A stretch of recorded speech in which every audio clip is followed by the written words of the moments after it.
जय श्रीमन्नारायण। राधे राधे। जय सिया राम। श्रीमद् भागवत महापुराण कथा भी कहेंगे, पूरा सुनिएगा। भिन्न भिन्न सिद्धियों के नाम और लक्षण विस्तार पूर्वक कहते हैं। भगवान श्री कृष्ण कहते हैं, प्रिय उद्धव, जब साधक इंद्रिय, प्राण और मन को अपने बस में करके अपना चित्त मुझ में लगाने लगता है, मेरी धारणा करने लगता है, तब उसके सामने बहुत सी सिद्धियां उपस्थित होती है। उद्धव जी ने कहा, अच्युतम, कौन सी धारणा करने से किस प्रकार कौन सी सिद्धि प्राप्त होती है और उनकी संख्या कितनी है? आप ही योगियों को सिद्धियां देते हैं, अतः आप इनका वर्णन कीजिए। भगवान श्री कृष्ण ने कहा, प्रिय उद्धव, धारणा योग के पारगामी योगियों ने 18 प्रकार की सिद्धियां बतलाई है। उनमें 8 सिद्धियां तो प्रधान रूप से मुझ में ही रहती है और दूसरों में यूं तथा 10 सत्वगुण के विकास से भी मिल जाती है।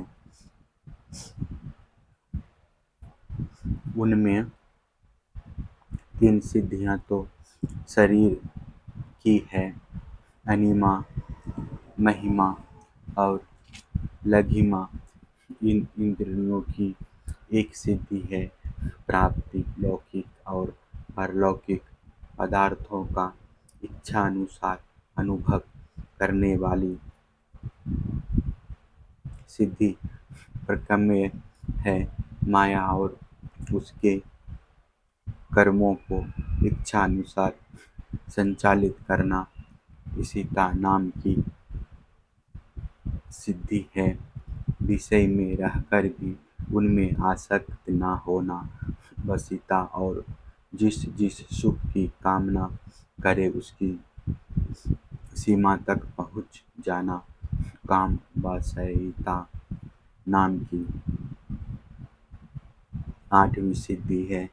ये 8 सिद्धियां मुझ में स्वभाव से ही रहती हैं और जिन्हें मैं देता हूँ उन्हीं को असंत प्राप्त होती है। इनके अतिरिक्त और भी कई सिद्धियां हैं।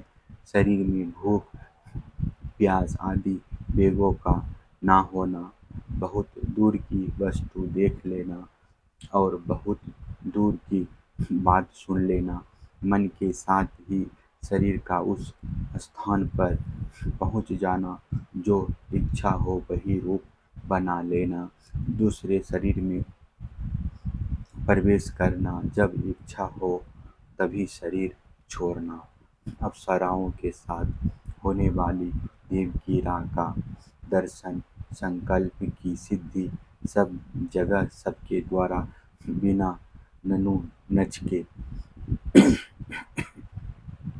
आज्ञा पालन, ये 10 सिद्धियां सत्वगुण के विशेष विकास से होती है।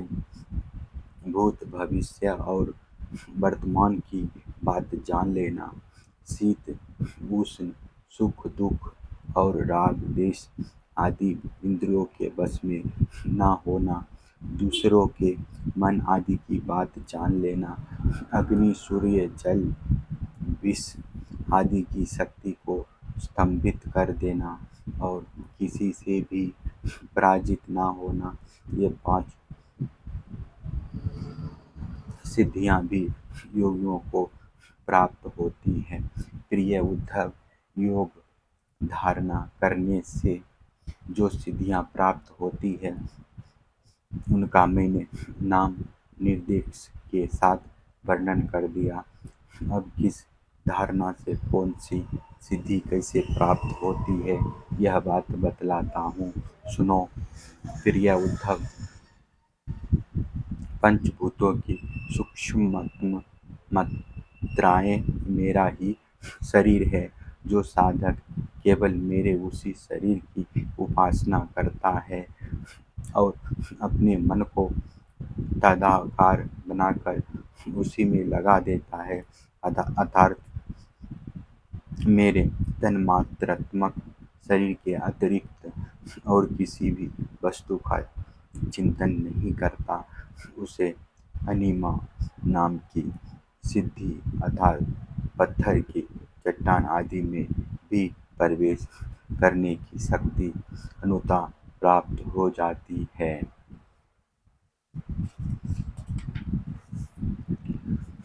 महातत्व के रूप में भी मैं ही प्रकाशित हो रहा हूँ और उस रूप में समस्त व्यवहारिक ज्ञानों का केंद्र हूँ।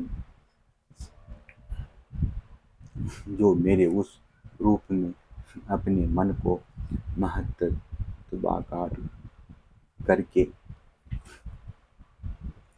तन्मय कर देता है, उसे महिमा नाम की सिद्धि प्राप्त होती है। और इसी प्रकार आकाश आदि पंचभूतों में जो मेरे शरीर हैं, अलग अलग मन लगाने से उनकी महत्ता प्राप्त हो जाती है।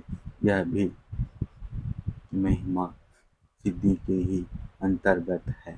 जो योगी वायु आदि चार भूतों के परमाणुओं को मेरा ही रूप समझकर चित्त को तदाकार कर देता है, उसे लघिमा सिद्धि प्राप्त हो जाती है।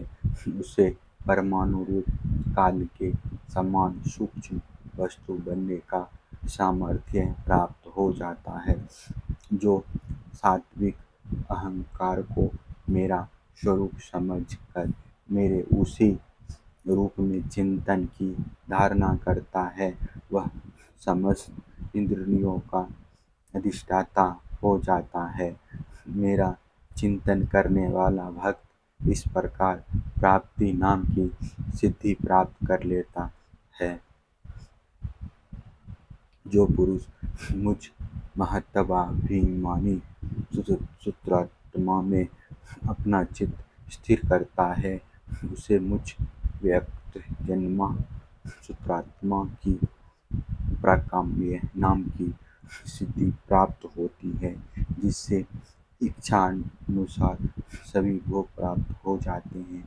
जो त्रिगुणमय माया के स्वामी मेरे काल स्वरूप विश्वरूप की धारणा करता है, वह शरीरों और जीवों को अपने इच्छानुसार प्रेरित करने की सामर्थ्य प्राप्त कर लेता है। इस सिद्धि का नाम ईशित्व है। जो योगी मेरे नारायण स्वरूप में, जिसे तुरीय और भगवान भी कहते हैं, मन को लगा देता है, मेरे स्वाभाविक गुण उसमें प्रकट होने लगते हैं और उसे वशीता नाम की सिद्धि प्राप्त हो जाती है। निर्गुण ब्रह्म भी मैं ही हूँ, जो अपना निर्मल मन मेरे इस ब्रह्म स्वरूप में स्थित कर लेता है, उसे परमानंद स्वरूपिणी कामवासयिता नाम की सिद्धि प्राप्त होती है। इसके मिलने पर उसकी सारी कामनाएं पूर्ण हो जाती है, समाप्त हो जाती है। प्रिय उद्धव,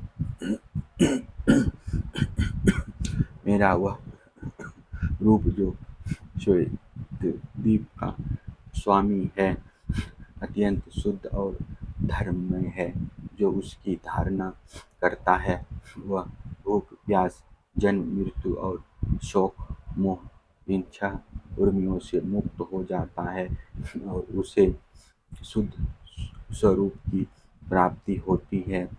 मैं ही समष्टि प्राणरूप आकाश आत्मा हूँ, जो मेरे इस स्वरूप में मन के द्वारा नाहत नाथ का चिंतन करता है, वह दूर श्रवण नाम की सिद्धि से संपन्न हो जाता है और आकाश में उपलब्ध होने वाली विविध प्राणियों की बोली सुन समझ सकता है। जो योगी नेत्रों को सूर्य में और सूर्य को नेत्रों में संयुक्त कर देता है और दोनों के संयोग में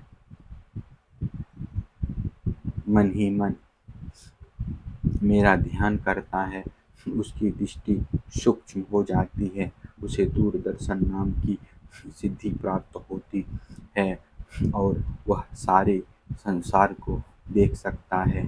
मन और शरीर को प्राण वायु के सहित मेरे साथ संयुक्त कर दे और मेरी धारणा करे तो इससे मनोजग नाम की सिद्धि प्राप्त हो जाती है। इसके प्रभाव से वह योगी जहाँ भी जाने का संकल्प करता है, वहीं उसका शरीर उसी क्षण पहुँच जाता है। जिस समय योगी मन को उपादान कारण बनाकर किसी देवता आदि का रूप धारण करना चाहता है, तो वह अपने मन के अनुकूल वैसे ही रूप धारण कर लेता है।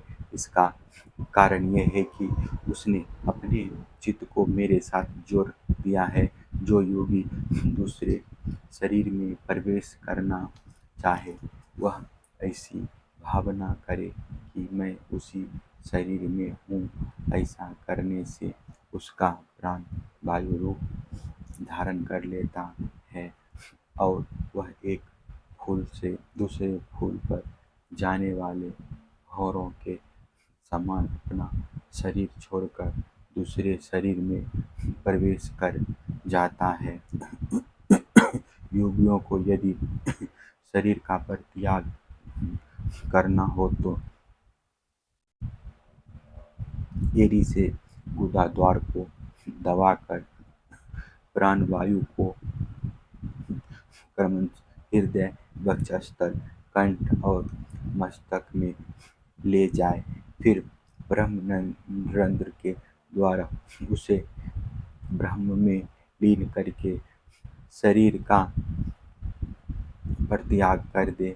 यदि उसे देवताओं के विहार स्थलों में क्रीड़ा करने की इच्छा हो तो मेरे शुद्ध सत्मय स्वरूप की भावना करे।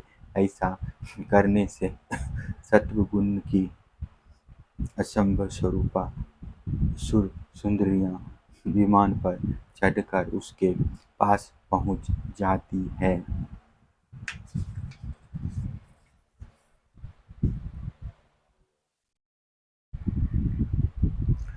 जिस पुरुष ने मेरे सत्य संकल्प स्वरूप में अपना चित्त स्थिर कर दिया है, उसी के ध्यान में संलग्न है, वह अपने मन से जिस समय जैसा संकल्प करता है, उसी समय उसका वह संकल्प सिद्ध हो जाता है। मैं ईशित और वशिष्ठ इन दोनों सिद्धियों का स्वामी हूँ, इसलिए कभी कोई मेरी आज्ञा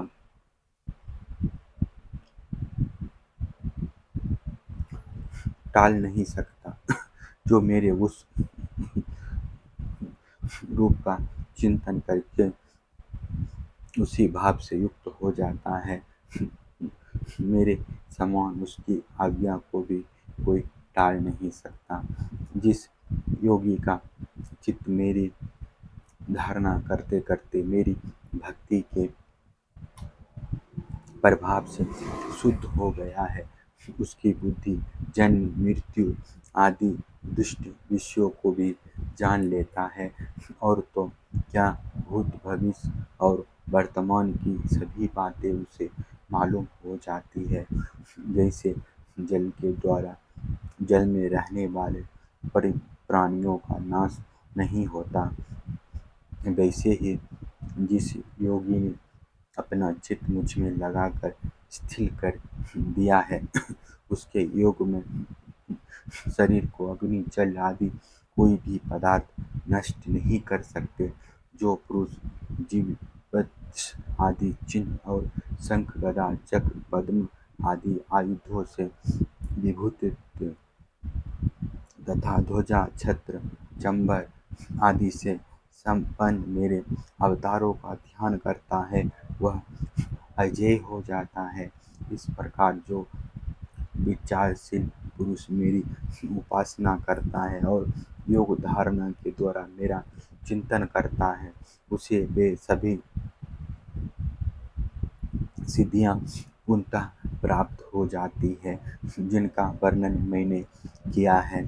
प्यारे उद्धव, जिसने अपने प्राण मन और इंद्रियों पर विजय प्राप्त कर ली है, जो संयमी है और मेरे ही स्वरूप की धारणा कर रहा है, उसके लिए ऐसी कोई भी सिद्धि नहीं जो दुर्लभ हो।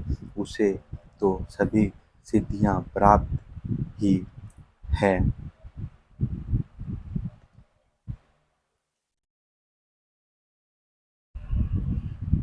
परंतु श्रेष्ठ पुरुष कहते हैं कि जो लोग भक्ति योग अथवा ज्ञान योग आदि उत्तम योगों का अभ्यास कर रहे हैं, जो मुझसे एक हो रहे हैं, उनके लिए इन सिद्धियों का प्राप्त होना एक विघ्न ही है, क्योंकि इनके कारण व्यर्थ ही उनके समय का दुरुपयोग होता है। जगत में जन्म जन्म औषधि तपस्या और मंत्रादि के द्वारा जितनी सिद्धियां प्राप्त होती है, वे सभी योग के द्वारा मिल जाती है।